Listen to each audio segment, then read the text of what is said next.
Hey there, I'm Sopi and welcome to Sopi's Corner. As a friendly reminder, I am an attorney, but I am not your attorney. This content is for educational purposes only, and I am not providing you with any legal advice. So, we've already talked about funding from the reviewer side, but now let's get real about what it's like to be on the founder's side of that process. Because no matter how many applications you submit, or how confident you are, those pitch lights can feel very different when they're on you. And so this is the complete founder's guide to preparation and presence. After reviewing hundreds of applications and submitting close to 200 myself, I can tell you this. Winning funding is both art and discipline. You see, when I see an opportunity that I may want to apply for, the very first question I ask is this really worth my time and energy? Because the reality is some applications just ask for too much. A dozen essays, detailed projections, multiple video submissions, and sometimes the return on investment just isn't there. So I evaluate every opportunity based on the value to ROI.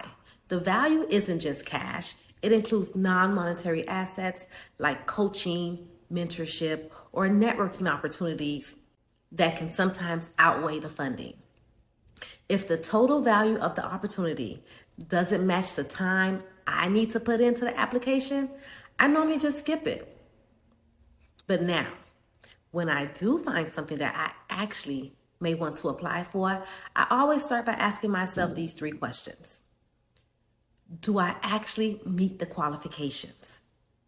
Can I clearly and fully answer every question? And is my story aligned with what the funder is looking for? You see, I never start the application until I've read the criteria, because your time is too valuable to waste applying for something that you're just not a fit for.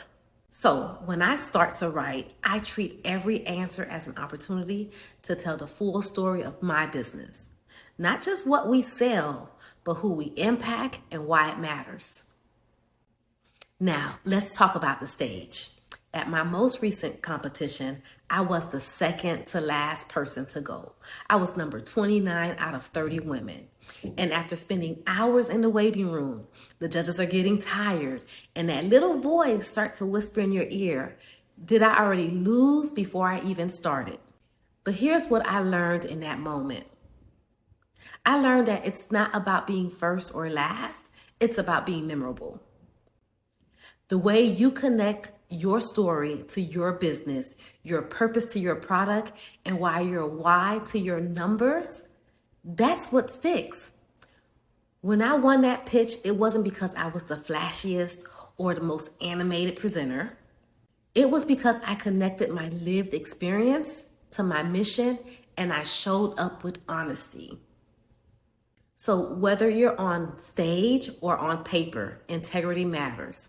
Sometimes you meet the qualifications, but life happens. Your revenue slipped, or supply chain delays set you back, leaving you just shy of the metric requirement. If there's a box that says, explain any discrepancies, you need to use it. Don't skip it. That box is your chance to show the reviewer that had an unforeseeable event had not occurred, you would have fully met all the requirements. Use that moment to explain exactly what happened and how you adapted. Because reviewers remember applicants who tell the truth. And here's the biggest tip. Combining my personal experience as a founder and a reviewer, make sure to double check everything before you hit that submit button. Because one unanswered question can take you out of the running. It's not always the big things that disqualify you. Sometimes it's the blank boxes. In most cases, winning funding isn't about luck. It's about preparation, alignment, and persistence. So don't apply for everything. Apply for what fits. Don't rush to submit. Take the time to refine. And please, please, don't get discouraged by a no, because a no just means not yet. So subscribe for more Straight Talk, because next week We're leveling up and shifting gears into business operations, building the backbone of your brand.